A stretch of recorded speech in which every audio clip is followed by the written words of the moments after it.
एक बार की बात है, पहाड़ी के नीचे बसे एक छोटे से गांव में एक जवान लड़का रहता था। वह लड़का उस पूरे गांव में अपने आलस्य और कामचोरी के लिए प्रसिद्ध था।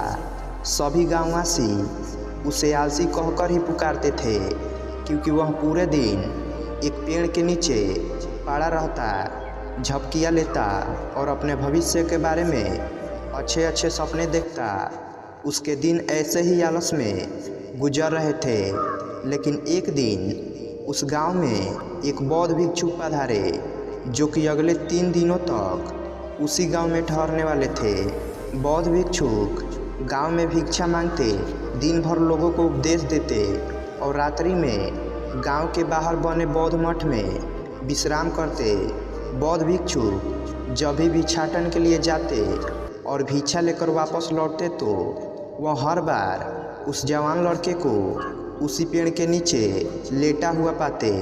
बौद्ध भिक्षुक 2 दिनों तक ये सब देखते रहे और वह समझ गए कि यह लड़का मानसिक आलस्य का गुलाम है। तीसरे दिन जब बौद्ध भिक्षुक भिक्षा लेकर वापस लौट रहे थे, तो वह उस लड़के के पास गए, जो कि अभी भी उसी पेड़ के नीचे लेटा हुआ था। भिक्षुक ने लड़के से कहा, बेटे, मेरे पास तुम्हारे लिए एक काम है। मैं चाहता हूँ कि तुम उस पहाड़ी की चोटी तक जाओ और वहाँ से मेरे लिए एक पंख लेकर आओ। लड़के ने लेटे लेटे ही अपना सिर पहाड़ी की तरफ घुमाया और उसकी सबसे ऊंची चोटी तक अपनी नज़र दौड़ाई। उसके बाद उसने बौद्ध भिक्षु की तरफ देखा और उपहास उड़ाते हुए कहा, यह असंभव है। मैं उस पहाड़ी के शिखर तक नहीं जा सकता। मैं बहुत आलसी हूँ। बौद्ध भिक्षुक ने मुस्कुराते हुए कहा, अरे लेकिन मुझे जिस पंख की तलाश है, वो इस पहाड़ी के शिखर पर भी नहीं मिलेगा। वो तो इस पहाड़ी के दूसरी तरफ एक गुफा के अंदर मिलेगा, जिसके लिए इस पहाड़ी के शिखर तक चढ़कर दूसरी तरफ नीचे उतरना होगा। लेकिन वह कोई साधारण पंख नहीं है। ऐसा पंख तुमने आज तक नहीं देखा होगा। वो एक बहुत ही दुर्लभ लेकिन सुंदर पंख है, जो अपनी रोशनी बिखेरता है। भिक्षु की इन बातों से उस लड़के के अंदर उत्सुकता जगी।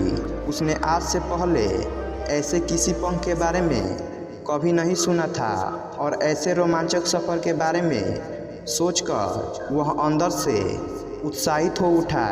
इसलिए उसने भिक्षु की चुनौती को स्वीकार करने का निश्चय किया और वह पहाड़ी की तरफ चल पड़ा। लेकिन चढ़ाई बहुत ही लंबी और कठिन थी। जल्द ही लड़के का शरीर थकने लगा, सांस फूलने लगी और शरीर से काफ़ी पसीना बहने लगा। लेकिन फिर भी उसने चढ़ना जारी रखा। वह जैसे जैसे ऊपर और ऊपर चढ़ता गया, उसे प्रसन्नता और उत्साह की अनुभूति होने लगी, जिसे उसने आज से पहले कभी महसूस नहीं किया था। अंततः जब वह कड़ी मेहनत और लंबे प्रयास के बाद पहाड़ी के शिखर पर पहुंचा, तो वह पूरी तरह से थक चुका था, लेकिन वह बहुत खुश था। उसे अंदर से आत्मसंतुष्टि का एहसास हो रहा था। उसके चेहरे पर योद्धाओं जैसी मुस्कान थी, जैसे उसने कोई युद्ध जीत लिया हो। उसने पहाड़ी के शिखर से नीचे देखा। उसके सामने एक बहुत ही मनमोहक दृश्य था। उसने अपने अंदर एक उपलब्धि की भावना महसूस किया, जो उसने आज से पहले कभी नहीं की थी। लेकिन असली चुनौती आगे थी। लड़के को पहाड़ के दूसरी ओर उतरना था और उस गुफा को ढूंढना था जहां पंख के मिलने की बात कही गई थी। नीचे उतरना और भी ज़्यादा मुश्किल व खतरनाक था, क्योंकि ढलान ज़्यादा बड़ी थी और चढ़ाई के समय लड़का कई बार लड़खड़ाया और गिरा भी था, तो वह डर भी उसके अंदर था। लेकिन भिक्षु को पंख लाकर देने की वादे की वजह से वह लगातार आगे बढ़ता रहा। काफ़ी खोज मशक्क़त और कड़ी मेहनत के बाद जब वह अंत में गुफा तक पहुंचा, तो उसने देखा कि पंख वहीं पड़ा हुआ था, जो गुफा के प्रवेश द्वार से छन कर आ रही रोशनी में चमक रहा था। उसने पंख उठाया, लेकिन उसके सुंदरता को देखकर अचंभित रह गया। वह काफ़ी देर तक पंख को ही घूरता रहा। लेकिन फिर अचानक उसे याद आया कि अभी तो उसे वापस भी जाना है। उसने खुद की तरफ देखा, वह पूरी तरह से थक चुका था। वह चिंतित हो गया कि वह पहाड़ पर कैसे चढ़ेगा और भिक्षुक तक पंख कैसे पहुंचाएगा। एक पल के लिए उसने हार मानने के बारे में सोचा, लेकिन फिर उसे वह उपलब्धि और गर्व की भावना याद आ गई जो उसने पहाड़ी के शिखर पर पहुंचने पर महसूस की थी। उसे एहसास हुआ कि उसके अंदर इस सफ़र को दोबारा पूरा करने की ताकत और दृढ़ संकल्प है। वह दोबारा पहाड़ी पर चढ़ने लगा। उसकी मांसपेशियों में दर्द हो रहा था, पैर कांप रहे थे, फेफड़े फटे जा रहे थे। वह कई बार लड़खड़ा कर गिर भी पड़ा, लेकिन उसने हार नहीं मानी। वह खुद को आगे बढ़ाने के लिए लगातार प्रेरित करता जा रहा था। अथक प्रयास और घंटों की कड़ी मेहनत के बाद अंततः जब वह बौद्ध भिक्षु के पास पहुंचा और उनके हाथों में वह पंख रखा तो उसकी खुशी का ठिकाना न रहा। उसे महसूस हुआ कि आज उसने अपने आलस पर काबू पा लिया है और कुछ महत्वपूर्ण करके दिखाया है। उसके चेहरे पर इतनी खुशी और संतुष्टि का भाव देखकर बौद्ध भिक्षुक मुस्कुराए और बोले, बहुत बढ़िया मेरे बच्चे, आज तुमने जीवन का एक बहुत ही महत्वपूर्ण सबक सीखा है कि आलस्य कोई ऐसी चीज़ नहीं है जिसे स्वीकार कर लिया जाए या सहन किया जाए। आलस्य एक चुनौती है जिसे दूर करना होगा। यह एक बाधा है जिसे पार करना होगा और आलस को ख़त्म करने के लिए तुम्हें अपना पहला कदम उठाना ही पड़ेगा। अपने लक्ष्य की ओर चढ़ना ही पड़ेगा और तब तक चलते रहना पड़ेगा जब तक तुम अपनी मंजिल को हासिल नहीं कर लेते। लड़के ने भिक्षु के शब्दों की गहराई और उसके महत्व को समझते हुए हाँ में अपना सिर हिला दिया। आज उसे एहसास हुआ कि वह हमेशा से ही बड़ी और महान चीज़ों को करने में सक्षम था, लेकिन उसके आलस्य ने उसे रोक रखा था।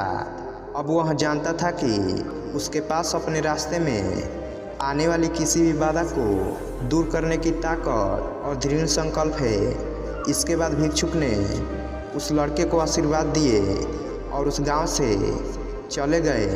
दोस्तों, इस कहानी से सीखने वाली बात यह है कि जब हम असंभव लगने पर भी अपने लक्ष्य को प्राप्त करने के लिए खुद को आगे बढ़ाते हैं, तब हम अपने भीतर एक ऐसी ताकत और दृढ़ संकल्प की खोज करते हैं जिसके बारे में हम पहले कभी नहीं जानते थे।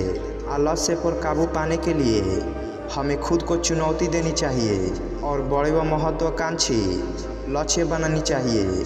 फिर चाहे वो लक्ष्य कितने ही मुश्किल क्यों ना हो, हमें लगातार खुद को अपनी शारीरिक और मानसिक सीमाओं से परे ढकेलते रहना चाहिए और असफलताओं व बाधाओं का सामना करने पर भी अंदर से मजबूत बने रहना चाहिए।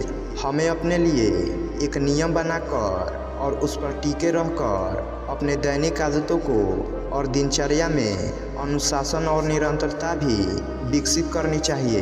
हम कुछ ऐसी आदतें बना सकते हैं जो हमें मन ना लगने पर भी ध्यान केंद्रित करने और क्रियाशील बने रहने में मदद करती है। एक और महत्वपूर्ण बात, आलस पर काबू पाने का मतलब विकास की मानसिकता विकसित करना है।